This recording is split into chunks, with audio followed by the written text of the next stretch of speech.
Hi everybody, Nolan of Black Diamond Services. I'm out at a empty house, couple rooms of carpet. So let's take a look. So it is not very bad. There's a couple pet spots. I think one of them right there, and then the other right there in this room. Nothing serious, pretty small. Nothing really to concern about. House was freshly painted. They told me that at the time of the estimate. So the reason why I'm going over this is for any new carpet cleaners, you got to let them know, at least in California, because drying and stuff could be a little different in some other climates, but you got to let them know if they're going to have it painted before you start, make sure that there's at least a couple days between it being finished and you showing up, because you don't want to cause any paint bleed. And it kind of depends on who is cleaning it. Who is painting it, because we've had issues of cheap paint and it peel easy, or actually, bleed down the wall easily. So take that into consideration. If they mention that to you, make sure they know. That way it doesn't become your problem. Like, hey, you damaged my new paint. And it will happen if you don't warn them in advance that it can bleed, because we're using steam. We're using, 200 plus degrees hot water, and it's going to cause an issue with the paint if it's been, under 48 hours. That seems to be the safe point, is a couple days. So something to consider. I'm going to go ahead and get this started. This is a pretty basic clean. I know it's not probably going to be super satisfying, but this is just going to be a standard clean. I'm going to use enzyme-based pre-spray because of the stains, a couple stains that are in here. So I'm going to go ahead and use the enzyme pre-spray to deal with that. And then I'm going to be using Puro 2, which is an odor and stain remover, as a boosting agent. That way, when I get started on that room, which I'll do second, it'll have proper dwell time and it will be ready to go and have no issues with urine smell. But on a side note, this is the new rack, reel, I should say, setup for the Nissan that we have. The other one got broken and damaged in the car accident it was in a few months back. If you haven't been watching all the videos, I talked about it briefly in a previous one, but now I have it finally fixed. Thank God it's fixed. This fan has been down for a little over 2 months. It's been a lot of stress, but it is back finally in operational form, and the issues that were with the machine were fixed and all that. And so I'm just basically reorganizing and trying to get this as efficient as possible. Few things still need to be fixed. This I discovered had broken. I put it in here not paying attention, and that broke, so I got to get a new one of those. But otherwise, there is more room in the van now, because getting the new reel saved a little space, and now there's no longer two of them hanging from here.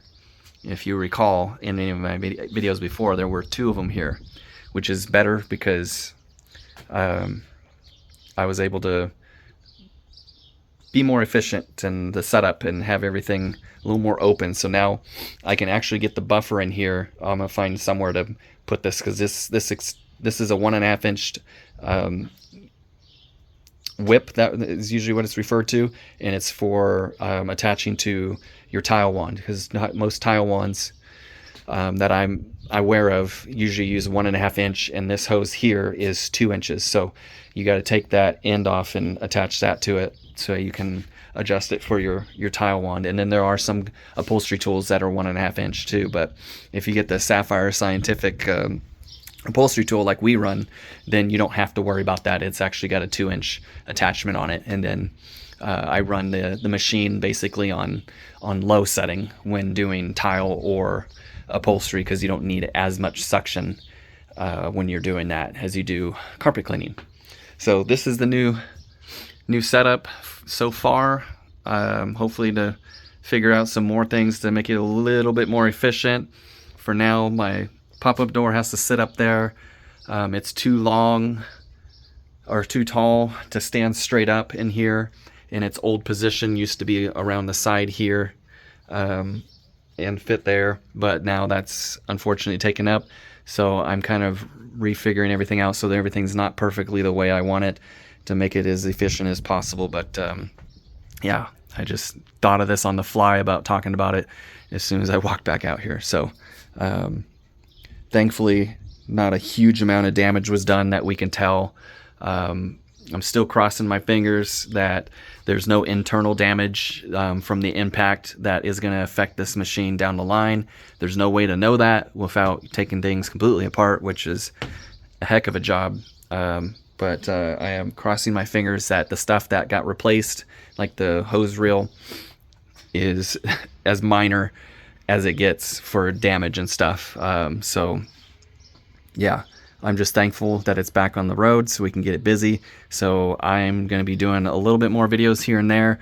And then we have some other stuff that we're hoping is going to pan out so we can keep moving forward. So thank you so much for watching, and I'm going to go ahead and get this started.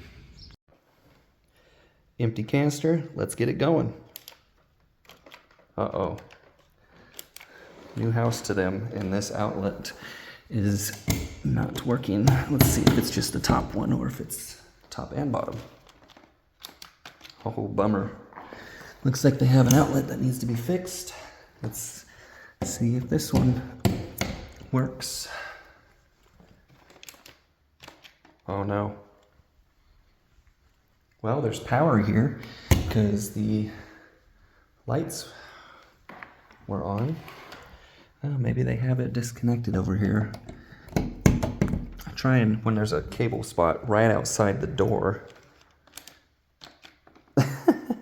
I try and do right outside the door so I don't have the cable in my way. Well, does the light even... Yeah, there's power in here. Fan turns on. Let's try them all until we get one.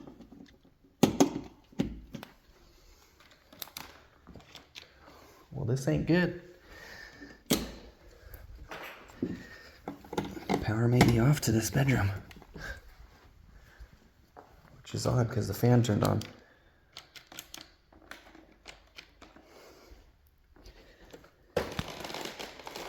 I'm at it. Check and make sure all the connections on this are fine, which they are. Oh, I gotta let them know that their outlets are shoot.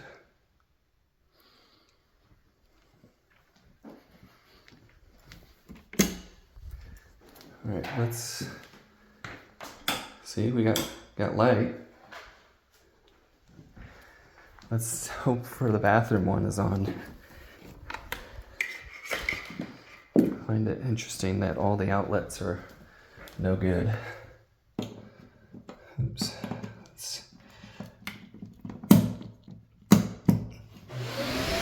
Alright, all bedroom outlets are bad, or a majority of them. What a bummer.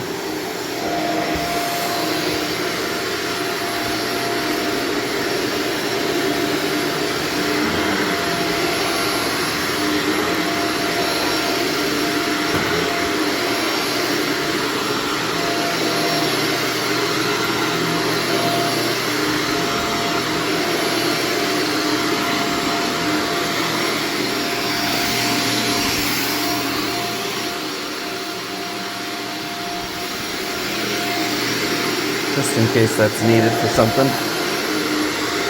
Could go to the outlet cover that's off over here to the left.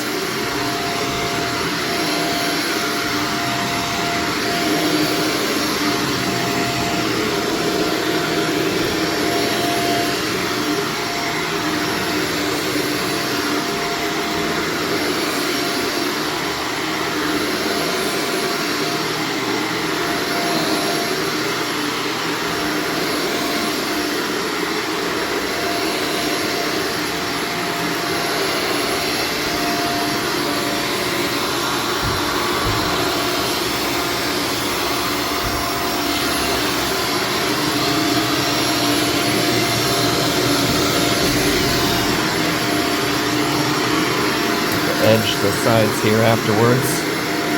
That's why I don't like running the cable inside the room if I can get away with doing it right outside of it, so I don't have to fight with the cable.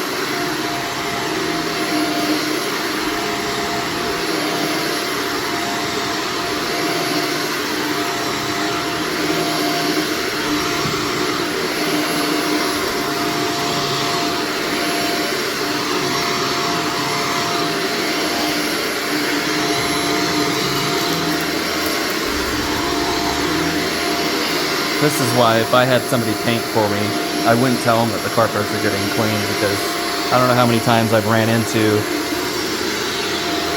leftover stuff on the floor because they think, oh, they'll take care of it. And it should be part of your cleanup from your work. Just my opinion. Just because I've ran into it a lot of times over the years. If something happened and they decided to do something different and not have us out to clean the carpet, now they're going to come in and see that they left dried up paint on their carpets, which is not going to be a good look.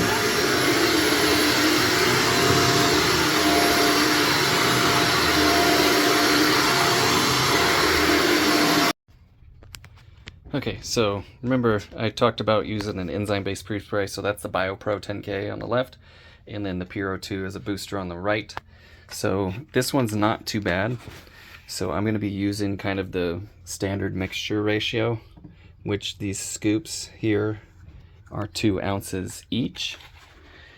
So really I just need to do, and then I'm running this sprayer at 4:1 or 1:4, however you want to say it. You know, so 3 scoops, about 6 ounces for the BioPro. And then I personally love how the carpet looks after using this stuff a day later. Anytime I've gone back to a job and I've used Puro 2, it always looks a little brighter. So I'm doing 4 ounces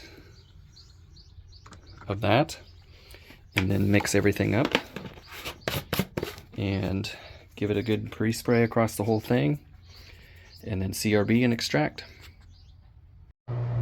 Okay, so the rooms that have pet spots, I always treat them first. That way, those areas have ample dwell time. Now, you're going to have to adjust according to the weather. If it's super hot, there's a chance that you might have pre-spray that dries out before you get to it. So just remember that. Now this is only 2 bedrooms, so I'm not going to have any concern about that, even though it is summertime here and it is going to be hot. But this is my first job of the day, therefore I don't have to worry about it being a problem, but just something to consider, because you don't want your pre-spray to dry completely out, because if it does, you're going to need to retreat it a little bit so it's not bone dry when you're extracting it, because from what I understand is it does make it harder to do your job. But therefore you need to extract even more, you know, a lot better than you normally probably would.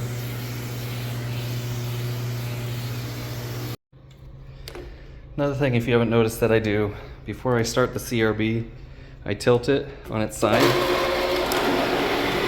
This is just so it doesn't have a hard start on the brushes on the ground. While it may not make a significant difference, it will lower the stress on the startup of the machine and hopefully prolong the life of the gears that are on the left-hand side of that cover that's on the left there, the gray cover. So that's why I do it.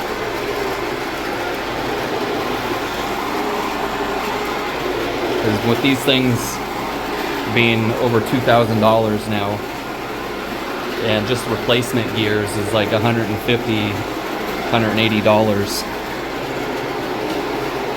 Anything you could do to lower the chances of problems these days, you better take it. Because this industry is not cheap if you want good equipment. And this isn't even the top of the line CRB, from what I understand either. And it's still before tax. I saw listed recently a new one is around $2,200 for a 15-inch CRB, which is crazy talk if you ask me for what it is. But it does make a huge difference in the carpet cleaning, so it's definitely necessary in my opinion. It is probably by far the most praised tools by clients, not knowing exactly what it is. But after we pre-spray and run the CRB, I've had probably, since I've been in business doing it myself, gosh, at least 50 plus people say, wow, the carpet looks great, you're almost done? I'm like, nope, I still got to clean the dirt out. But because it loosens everything up, for the most part, it looks great when you've just done that. And a lot of times it's made multiple stains disappear to where you can't see where they were anymore. Which is definitely pretty awesome.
Now I'm in the master bedroom. There's just a little bit of carpet wear between these two rooms. It is a little dirty, but it isn't compared to some jobs you've seen me do. But that doesn't mean you still shouldn't go through all the steps,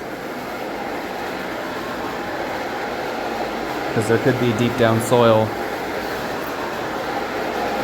It just was taken care of better than a lot of houses have been in the videos I've done. Of course, those are always the most satisfying ones. So I try to save some of those for non-talking. But I get emails every once in a while asking questions or comments, which I can't remember your YouTube handle, but somebody recently commented saying they went into getting a carpet cleaning job more confident because of the videos. And so while I know there's a lot of you that subscribe to the channel that don't care for that and want just the sounds of the cleaning, and I appreciate you too, but the ones that are most popular are the videos that I talk about the process and what I need to do to get the job done. So that's why there's more of those than the ASMR videos. But I do have a playlist, so check out the playlist because those ones I specifically put in there when they're created, so you can actually sit there and check out the videos with no talking in its own folder. So just remember that. I have other playlists for different services, and it's that way if somebody wants to go check out individual stuff that they're looking for, they can.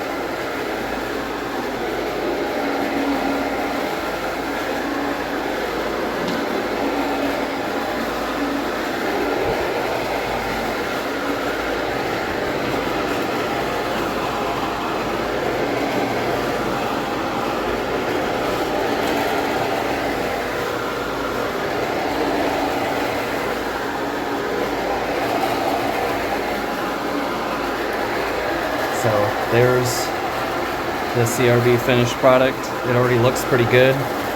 Just the wear is a little rough.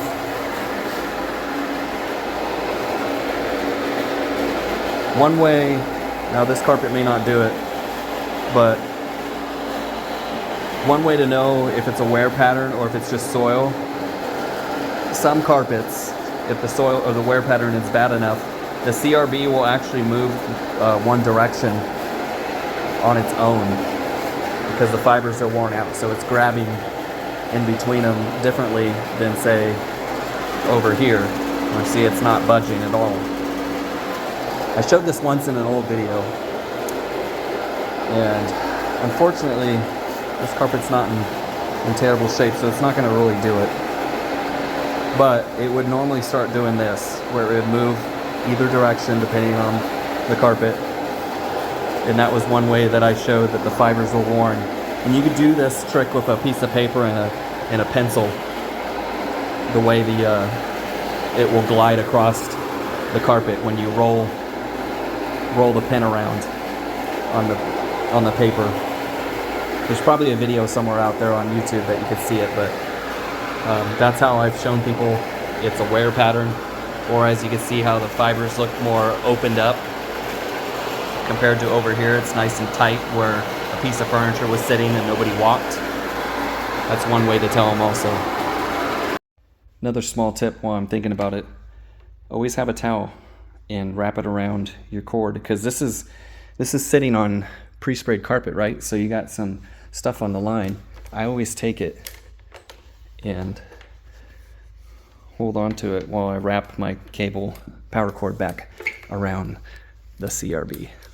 And this cable, outside of the cover coming off a little bit here, has stayed clean this entire time. Also, make sure you are cleaning your CRB out after each job, and that's why you don't want this flinging out at somebody else's house. So just push the pins out on that side a little bit, grab them out,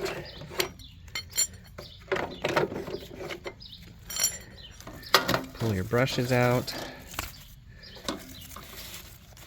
and what I do is I will take all this stuff off, I will spray these off, and because it's summertime and you can tell it's nice and sunny out, we'll leave these out after I spray the brushes out. Now the underside of here, I do not spray it out. I wipe it out with a towel. You don't want these side pieces here where those go through to rust out. So I will wipe it out and get this as clean as it can be. That way when I put these brushes back in, it's nice and clear, and I reduce the risk of it becoming rusted out, and then these don't last as long. If you spray these out constantly and you never wipe them out, you can count on it lasting you maybe a year, because it's just gonna get bad, you're gonna cause things to get corroded, and then you're gonna have problems.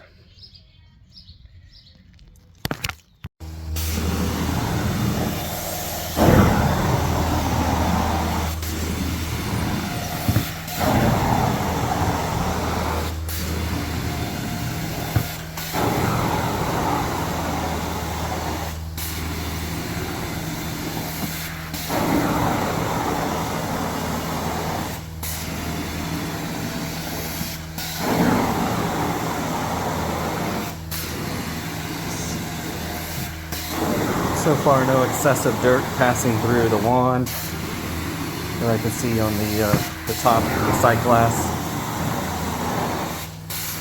Seems like just general soil.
So, I kind of talked about this in a previous video, but for those that want to support the channel at all, you may do so through the join button, I believe it's called, right beneath the video. I did start putting videos in there. So far, I'll be honest, at the time of this video, there's only one in there. And I'm going to start trying, when I'm doing jobs, to video and release either some special content in there that'll be exclusive, and probably allowing some stuff to come out first to members. And then if anybody has specific questions or anything and I'm able to help, I believe inside of there you can also do members only questions, and I will respond to them as soon as I can in there. But I'm gonna try and start adding more content in there, and depending on what you guys decide to do, you'll be able to see that. But it's very fresh, so I'm just being honest. There's only one video in there currently that has been not released. So that'll be able to be viewed, I think, instantaneously if somebody joins. It is a longer video. So go check that out if you want to join and support the channel. Like I spoke about kind of in a previous video, there was somebody that offered to show some support and didn't ask for anything in return, but I don't like to really owe things or receive things for free without at least working for it. So I decided to put one of my videos in that I did in there, and I'll be adding more as I can. So those that want to check that out, go to the join button and take a look around. I'll try and update a little more stuff in there, maybe a welcome video kind of thing.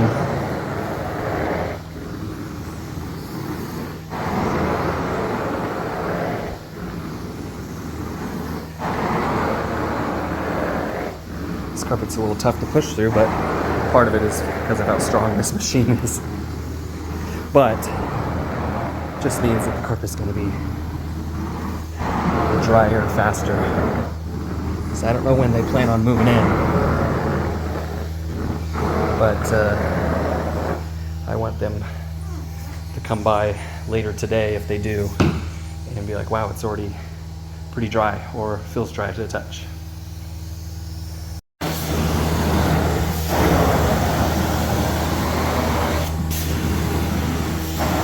So this room's in a little better shape. It just had those few pet stains in it, which is a recap. Remember, I treated this room first, even though it was the last room I was going to clean because of those pet stains. I wanted dwell time before I get to it, and plenty of it. Usually, most products need somewhere between 20 and 30 minutes of time, which it has surpassed that. But you just want to be sure that the product you spray down makes full contact with the urine and the carpet. So allowing it to soak down a little bit into the fiber will get you there.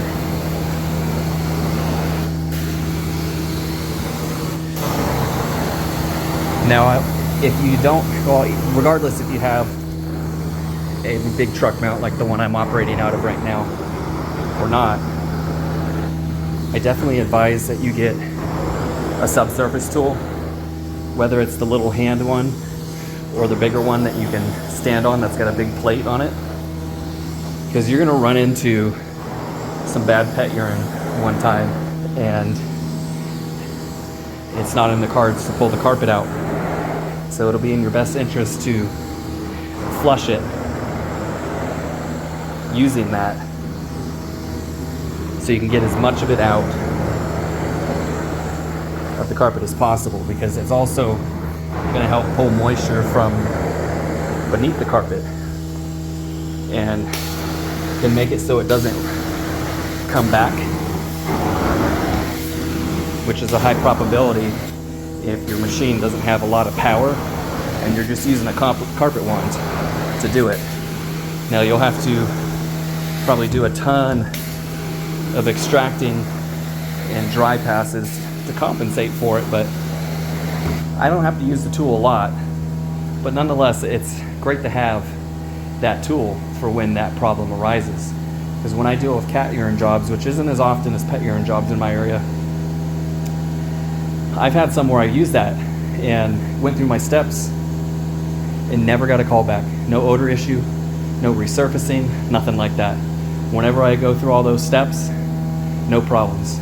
Most other jobs, pre-treatment, let it sit 20-30 minutes or more if possible, agitation, and flush it out, and I still have no issues. But I have a large truck mount, so I'm getting stuff drier faster. I'm pulling more out at a time with each pass of this carpet wand. So just a few little tips to consider if it's not in your cards to get a bigger machine, which I don't suggest if you're just starting out, unless you have everything in motion to get good clients right away so you can afford to have the bigger machine.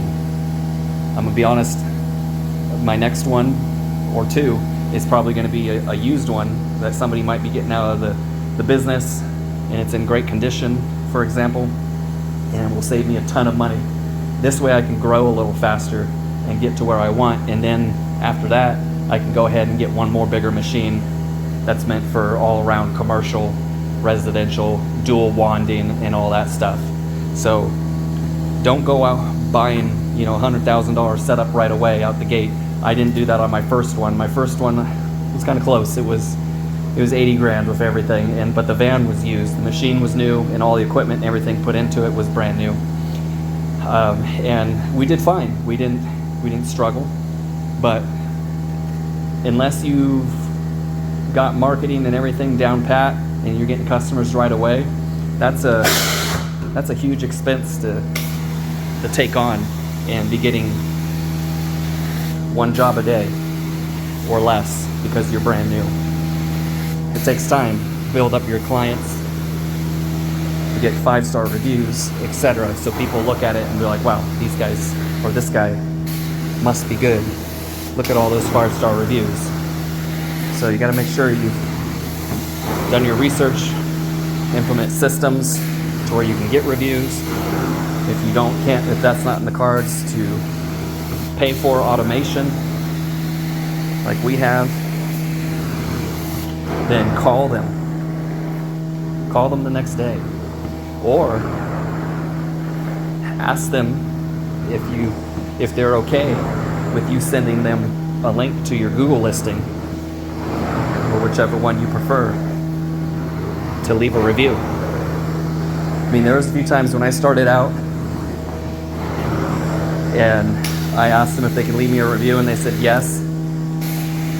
You know, after I was done, while we were doing payment, and if they didn't take out their phone and start doing it, or looking at the link that I sent them, I said, hey, I know it's not much, but I'll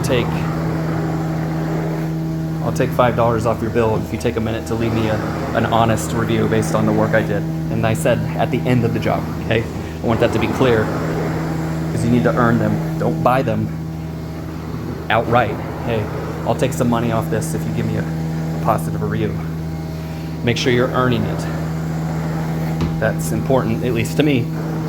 I get hit up by so-called companies, I'm not going to really call them a legit company, that try and sell you 5-star reviews. I don't ever do that.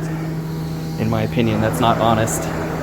But if you earned it and they're like, yeah, it looks fantastic, they already gave you, positive affirmations through their words in person. If it helps the process and get you more 5-star reviews, that's going to pay off. I had somebody this morning already call and ask about pricing, and usually that's something that tells me I got a 50-50 chance maybe of closing this job and putting them on the schedule. But after I told them the price, they were like, well, I've used some others and it was stinky after they finished, not that long, it smelled odd, and they were asking what causes that. And then they're like, you know what, I want to use you guys have 5-star reviews, and et cetera, et cetera. And I explained what the leading causes of the odor issue in the house are. So something to consider when you're getting started. Don't buy massive truck mounts unless you have it in your budget and have business experience before that you know what you need to do to get customers right away. So hopefully this has helped. I'm gonna finish this room out and then this job will be done. All right, let's do a filter reveal. See just how much stuff was in that carpet even after I vacuumed. Well, there you go.